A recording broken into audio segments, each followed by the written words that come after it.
ورور خبردار شه د دین ځان جوړ رښتینی مؤمن ورور خبردار قدرمنو اوریدونکو ستاسو پام راوړو د الحاج مولوي محمد یاسین فهیم صاحب د شرعي پوښتنو ځوابونو ته په همدې هیله چې دا خپرونه تر پایه پورې واورئ. زده کړه د اسلام لو فرض زده کړه د اسلام لو فرض نور کړه دا کله بس فزین ځان جوړ بسم الله الرحمن الرحيم. الحمد لله رب العالمين حمد الشاكرين، الصلاة والسلام على سيد الأنبياء والمرسلين سيدنا ونبينا وشفيعنا ومولانا محمد وعلى آله وأصحابه الطيبين الطاهرين. قدرمن اوریدونکو د رښتیني مومن د خپرونې مینوالو السلام علیکم ورحمت الله وبرکاته.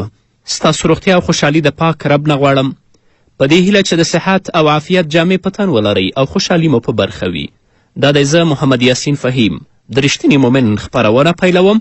را به شو ستاسو پیغامونه به واورو چې زموږ ورونو د کوم ځای نه پیغامونه پریښي او څه پوښتنې لري. نو لومړنی پیغام به واورو. السلام علیکم. سلامونه احترامات او نیک شوي د پاکستان مولوي یاسین فهیم ته ورسېږي. ما د محترم الحاج مولوي صاحب څخه دا پوښتنه ده که چیرې یو سړی پر لمانځه ولاړې په جماعت کې په اول صف کې 2 رکعته وکړه، 2 رکعته بعد 10 روپیا څو چې زه اودس نه لرم، نو اوس که چیرې دی لمونځ کوي نو په اودس نه لري، بیا اودس ته خو د ده لمونځ نه پرې کېده. ډیره مننه وروره ستاسو د پیغام نه. طهارت او پاکي د مانځه دپاره شرط دی، نو تر څو چې پاکي نه اوسیږي هلته مونځ نه کیږي. که د صف پر منځ کې چې اول صف دی چې 2 رکعته شوي دي، تاسو ته یاد شو چې ما زه په مانځه باندې بې اودسه ولاړ یم، که لاره د وتلو وي نو بهتره خبره ده چې د هغه صف نه راووځي او اودس وکړي، بیا لاړ شي مونځ وکړي. او که لار د وتلو نه وي سلام دې وګرځئ، په خپل ځای کې دې کښېني تر څو چې خلک د مانځه نه فارغ شي او دا د جماعت نه راوځي، بیا د خپل مونځ د سره وکړي. ځکه اودس او طهارت دا د مانځه دپاره شرط دی. مونځ مشروط دی، مشروط بې شرطه کله هم نه پیدا کیږي. بل پیغام به واورو. السلام علیکم مولوي صاحب، زه حاجي داود د هلمند د ولایتو په خبره سره کوم. ما د یو سړي سره چې دوکاندار و زم تور معاش ورکړی وه په موده د 6 میاشتو په 400 روپۍ. ما وخت چې پرسلو 2 روپۍ نه درلودې، معاش یې درلود، له ماتې وه چې 5 روپۍ یې در بازار نرسه ګران، دغه معاش یې رانیسه، دغه معاش یې په لغاړه راسه په وباسه، زه خوشحاله کېږم. نه حاجي صاحب 5 روپۍ ګران ویلي دي که 5 روپۍ ارزانه ویلي، 5 روپۍ ګران وي خو بیا هم تا ته تاوان دی. نو چې تا هغه ته معاش ورکړي ول او کومه نیټه چې تاسو ټاکلې وه په هغه وخت کې دې تا ته پیسې هم درنه کړي او پیسې هم ورسره نشته، خو هغه سره په خپل دوکان کې جنس شته، د ستا د پیسو په بدل کې هغه تا ته جنس درکوي، یا 5 روپۍ ارزانه یا 5 روپۍ ګرانه چې ظلم نه وي، په دې کې څه باک نشته دی، هیڅ مشکل نشته چې هغه ستاسو مشکل حل شي. بل پیغام وورو. مولوي صاحب سلام علیکم. صاحب زه تواب لمونځ دا چې تا سره خبرې کوم، سره مې دغه ورځ زه سهار قرآن شریف تلاوت کوم، دا سجدې تلاوت د سجدې آیات وایم، دا سجدې تلاوت څنګه کېږي؟ او بله پوښتنه مې دغه ده چې زموږ په کور کې دا مچان دي، زموږ دا مچان خو په دې دا اوس ګناه لري که پیغامه؟ سجدې تلاوت چې کله تاسو د الله رب العزت کلام لولئ او سجدې تلاوت یعنی د سجدې تلاوت آیت ولولئ، نو سجدې تلاوت په تاسو باندې واجب ده باید چې هغه ادا کړئ. که په هغه وخت کې تاسو ادا نه کړه، په بل وخت کې هم کولی شئ چې ادا یې کړئ. او داسو هم کیدی شي چې تاسو قرآن کریم د سر نه تر پایه پورې ټول ولولئ او په آخر کې یو ځایي 14 سجدې تاسې وکړئ. راته ښکاري د دې مچانو نه ټول په هر ځای کې په عذاب دي، موږ هم ترې په عذاب یو، نه په کور کې نه په جماعت کې، انشاءالله په دفتر کې نشته راته ښکاري. نو کولی شئ چې په هرې طریقه باندې تاسو ورک کړئ، څه مشکل نشته، دا مضر شی دی. بل پیغام به واورو. السلام علیکم. زه عبدالباري تنهامه هلمند ولایت د نادعلي ولسوالۍ ته تاسو ته پیغام پرېږدم. مولوي صاحب تاسو ته سلامونه او ستاسو همکارانو سلامونه وایم. زه په نه لرم خدای دې وکړي چې تاسو جواب راکړي. په دې ډول دی چې د کار په کالو کې لمونځ څنګه دی؟ والسلام. وعلیکم السلام. مونځ الله رب العزت سره راز و نیاز دی. په دې مسئله باندې زه څو واره غږېدلی یم، خو بیا مې هم دا پیغام راواخیست. مونځ د الله رب العزت سره راز و نیاز دی، الله رب العزت سره خبرې کول دي. حتی زمونږ علماو دا لیکلي دي که څوک قسم وخوري چې زه به الله سره خبرې کوم، هغه اودس وکړي راشي په جومات کې 2 رکعته مونځ وکړي، نو دا په خپل قسم کې نه حانسیږي. نو خپل رب سره چې خبرې کوئ، خپل رب سره د خپل راز او نیاز شریکوئ، نو باید ډیر په پاکه جامه کې، ډیر په عاجزي او ډیر په تضرع کې رب سره د خپل نیاز شریک او د خپل رب سره ودرېږئ. تاسو ګورئ هغه څوک چې په دنیوي حکومتونو کې هغه کومه څوکۍ لري، کله چې خلک هغه ته ورځي نو څو وارې د خپل ځان په شیشه کې ګوري، د خپل جامې یا د خپل بوټان یا د خپل کورتۍ یا د خپل لنګوټه ټول برابرۍ، بیا د هغه دفتر ته حاضریږي. نو تاسو چې هغه خالق د کائناتو سره درېږئ، مالک د ټولو مخلوقاتو سره درېږئ، نو ولې هلته په پاکه جامه کې او ډیر په عاجزي او تضرع سره نه درېږئ؟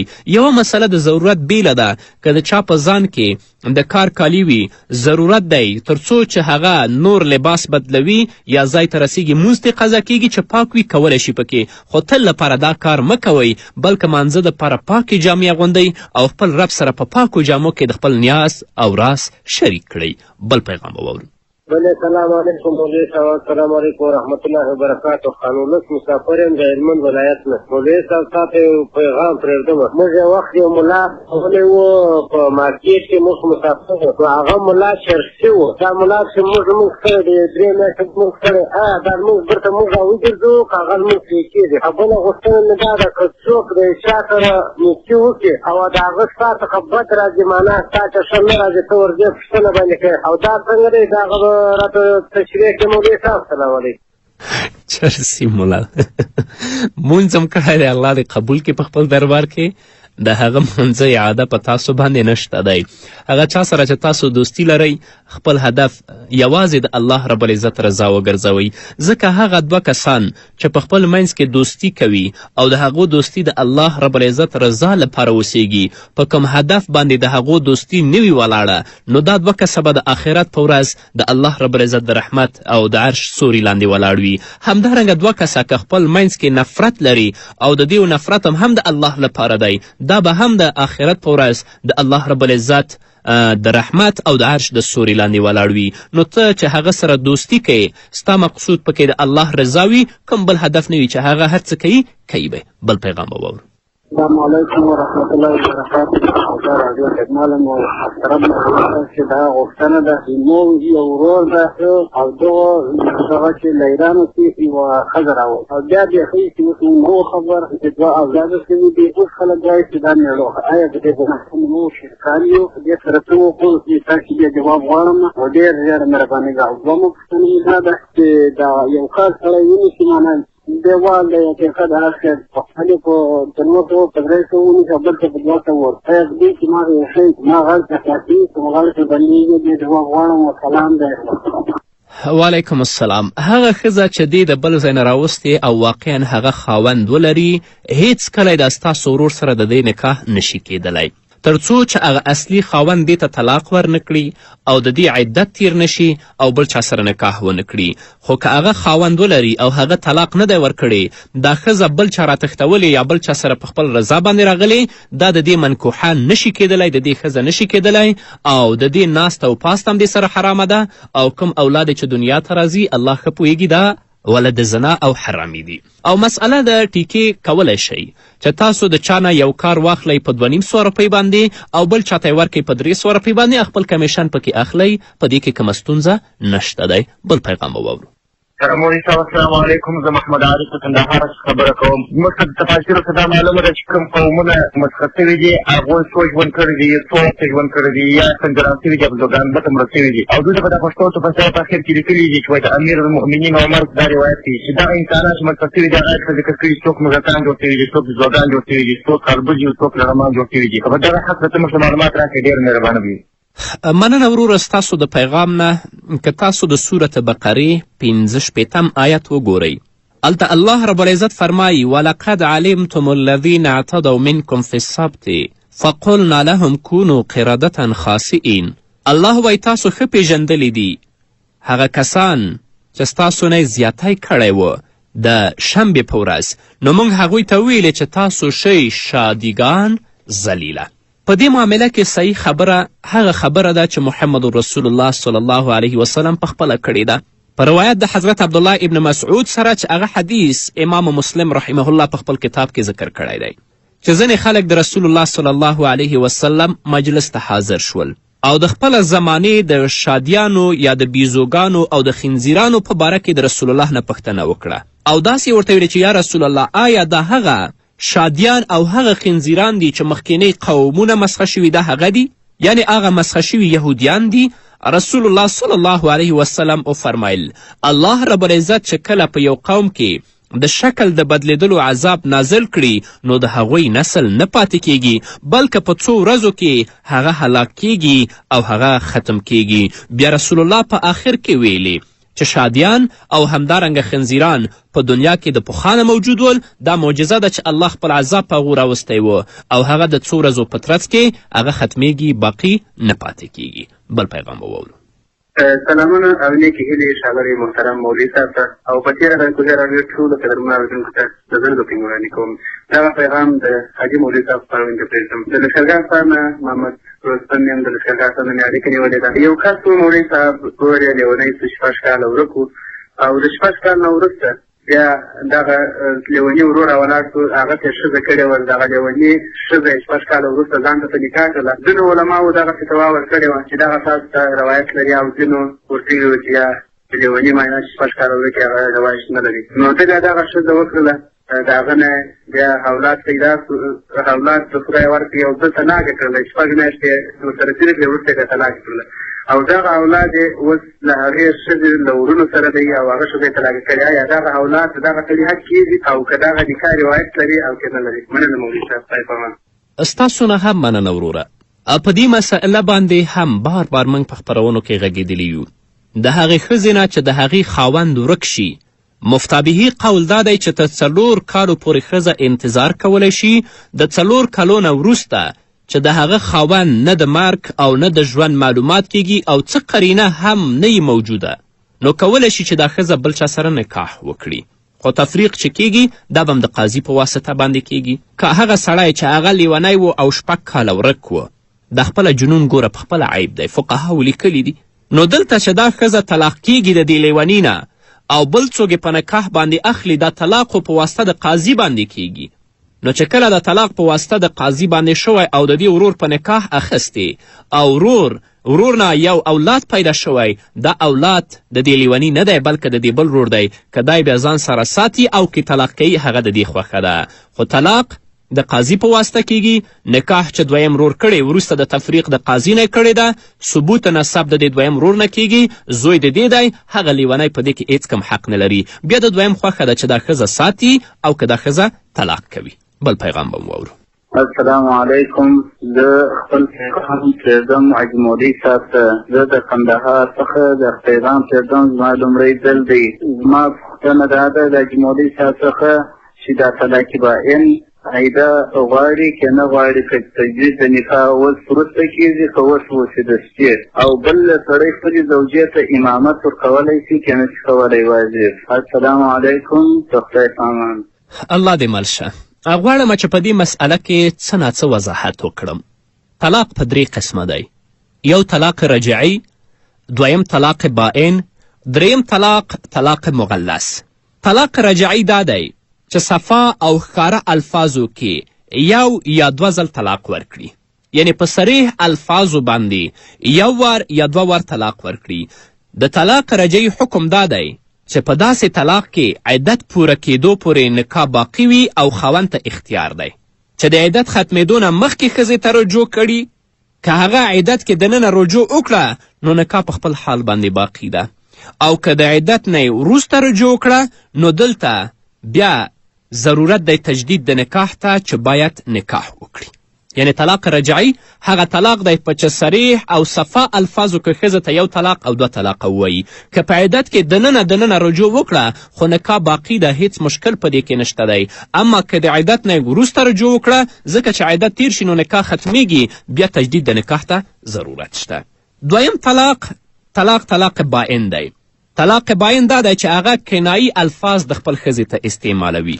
طلاق باین هغه طلاق دی چې په کنایي الفاظو سره هغه واقع کیږي او د طلاق باین حکم دا دی چې ښځه زر د نکاح نه ووځي او خاوند ته د رجوع حق حاصل نه وي. البته په عدت کې دننه او د عدت نه وروسته خاوند ته دا حق شته دی چې تجدید د نکاح وکړي، یعنی په عدت کې هم کولی شي او د عدت نه وروسته هم کولی شي. او طلاق مغلظ هغه طلاق دی، یعنی 3 طلاقه دي چې په هغه کې د همیشه دپاره دا ښځه په خاوند باندې حرامیږي تر څو چې دا ښځه وروسته د عدت نه بل چا سره نکاح وکړي او هغه نکاح وکړي او هغه یې طلاقه کړي او د عدت تیریدلو نه وروسته بیا اولني خاوند ته حلالېږي. بله لاره د حلالي دی نشته دی. نو طلاق باین عدت لري او تجدید نکاح په عدت کې هم کیږي، د عدت نه وروسته هم کیږي. نو قدرمن اوریدونکو که تاسو هم غواړئ چې د رښتیني مومن خپرونې ته خپل پیغامونه ثبت کړئ نو لومړی په خپل ټلیفونونو کې 456 بیا یې اوکې کوئ 26 شمیره ډایل کړئ او خپل غږیز پیغام موږ ته پرېږدئ. بیا به هم راشو د پیغامونو لړۍ ته بل پیغام به واورو. مولوي صاحب څنګه جوړه په خیر؟ عبدالمنان د مدي ولسوالۍ څخه خبره کوم. ما دا پوښتنه ده چې په دنیا کې چا ډېر ژړلي دي او یو د حضرت حمزه رضی الله تعالی عنه په دغه کې نیک معلومات راکړه چې د دې څنګه عمر یې تېر کړی د جهاد په هکله معلومات راکړه. السلام علیکم عبدالمنان د مدي ولسوالۍ. وعلیکم السلام. په دنیا کې چا ډېر زیات ژړلي؟ ولاکه دا معلومات ماته مې چې چا ډېر زیات ژړلي دي خو کیدای شي چې آدم علیه السلام چې کله رب العزت ته توبه ویستله او دعاګانې کولې هغه به ډېر ژړلي. او سید الشهدا حضرت حمزه رضی الله عنه د رسول الله صلی الله علیه وسلم تره و چې د ذوالحجې په میاشت کې چې د بعثت 6 کال و په آخري حصو کې رسول الله صلی الله علیه وسلم باندې ایمان راوړ او بیا یې هجرت وکړه مدینې منورې ته او د احد په غزوه کې چې کله د مسلمانانو په صف کې ولاړ و او د کفارو او د مشرکینو په مقابل کې مبارزه او جنگ کوه هلته هغه په شهادت ورسېده. د ژوند لار په خپرونه کې راته ښکاري یوه ځانګړې خپرونه د حضرت حمزه رضی الله تعالی عنه په هکله ما ثبت کړې ده. انشاءالله په نږدې ورځو کې بیا به هم یا د روژې نه وروسته هغه تاسو ته نشر شي او وابه یې ورئ. بل پیغام به واورو.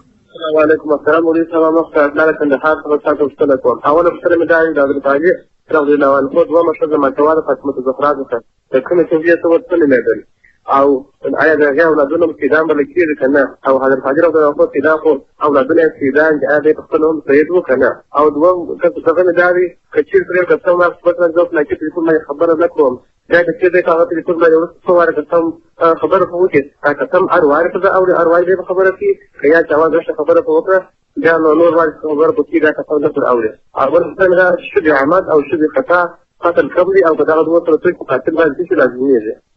والسلام علیکم. وعلیکم السلام. د حضرت علی کرم الله وجهه د دویمې په ښځې په هکله زه معلومات نه لرم. انشاءالله دا به معلومات وکړم خو په دې باندې پوه شو چې سید د حضرت علی کرم الله وجهه اولاده، د حضرت جعفر رضی الله عنه اولاده او همدارنګه د حضرت عباس رضی الله عنه اولاده او د حضرت عقیل رضی الله عنه اولاده ده، یعنی د دې اولادې ته سید ویل کیږي. او خپله د دوی خو صحابه دي. ګوره حضرت علی کرم الله وجهه د محمد رسول الله صلی الله علیه وسلم د تره زوی او د ده زوم دی او جلیل القدر صحابي دی او د اسلام 4م راشد خلیفه دی. لکه د مسلم حدیث دی په 2م جلد کې په 209 صفحه کې حدثني زهير بن حرب حدثني يزيد بن حيان قال انطلقت أنا وعمر بن مسلم إلى زيد بن أرقم فلما جلسنا إليه قال قام رسول الله صلى الله عليه وسلم يوما فينا خطيبا وذكر الحديث وفيه ثم قال وأهل بيتي أذكركم الله في أهل بيتي أذكركم الله في أهل بيتي فقال له حسين ومن أهل بيته يا زيد فقال له حسين ومن أهل بيته يا زيد أليس نساؤه من أهل بيته؟ قال نساؤه من أهل بيته ولكن أهل بيته من حرم الصدقة بعده. قال ومن هم؟ قال هم آل علي وآل وقيل وآل جعفر وآل عباس. او دا ټول هغه کسان دي چې په دیو باندې صدقه حرامه ده. مسئله د تعدد د کفارې په تعدد د یمین سره که یو سړی په یو ځای کې 10 قسمونه واخلي هغه دپاره یوه کفاره کفایت کوي. انشاءالله رد المختار 3م جلد کې په 550 صفحه کې لیکي وفي البغية كفارات الأيمان إذا كسرت تداخلت ويخرج بالكفارة الواحدة عن عهدة الجميع. وقال شهاب الأيمة هذا قول محمد قال صاحب الأصل هو المختار عندي. یعنی په یوې کفارې سره که په یو ځای کې سړي 100 قسمونه هم خوړلي نو د هغه نه دا اوزي. اما که یو قسم یې د یو کار نه واخسته او بل قسم یې د بل کار نه واخسته، بل قسم یې د بل کار نه، چې هر یو کار کوي هغه به کفاره ورکوي. خو د یو کار نه که تاسو 10 قسمونه هم واخیستل په یوې کفارې سره البته تاسو د هغه د حدودې نه وتلی شئ. لکن مولانا مفتی رشید احمد رحمه الله په خپل فتاوا احسن الفتاوا کې لیکي چې تداخل د کفاراتو آسانه دی، لکن تعدد د هغو ارجح او احوط دی. او مسئله د قتل عمد او د شبه عمد. د قتل عمد کفاره خو تاسو ته معلومه ده چې هغه قصاص دی، او د شبه عمد کفاره 2 میاشتې روژه ده او دیت مغلظه ده چې زموږ فقهاو په دې باندې تصریح کړې ده. بل پیغام به واورو. السلام علیکم. زه سید رسول ارمانین د ننګرهار اوسېدونکی یم. پیغام د زابل نه تماس کوم سره. زه مولوي صاحب محترم مولوي صاحب نه زه دا یو سوال لرم چې یو سړی نه کوي او ته ورته وایې چې دې ورو لمونځ وکوه او هغه نه جدي لمونځ نه کوي، بیا ته ورته وایې چې ته لمونځ وکوه لمونځ قضا کېږي، خدای یاد کړه مرګ لري آخرت لري او تنه پوښتنه کېږي، بیا په دې کې دا راولاړېږي زه یې نه کوم. په دې باندې مثلا تا خو ګناهګار څوک زه څنګه کوم ما ورته ویل چې ته دې لمونځ وکوه. سلام، خدای دې کې ته جواب ورکړه.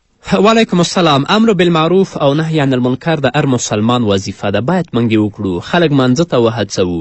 خو لکن هغه خلک چې موږ هغوی مانځه ته هڅوو د هغوی جهالت د حد نه وتلی وي، کفري الفاظ استعمالی او په هغه باندې د اسلام د دایرې نه وځي، نو باید چې بیا په هغه صورت کې موږ د احتیاط نه کار واخلو.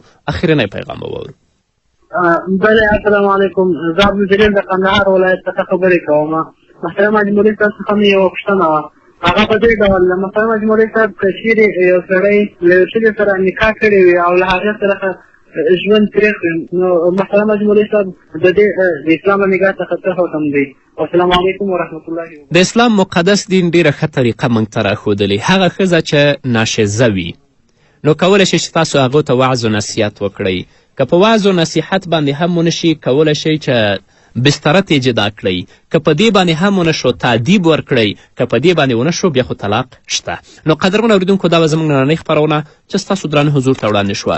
تر بلې خپرونې پورې چې زه بیا هم ستاسو درانه حضور ته راځم، تاسو ټول په پاک رب سپارم. پاتې ژوندم نیکمرغه، ښاد، بریالي او کامیابه اوسئ. ورتله په ډېر نصیب کېږي سردار ته د کونینو، سفر د حرمینو، سکون ورکوي زړو ته د عربو عجمینو، سفر د حرمینو.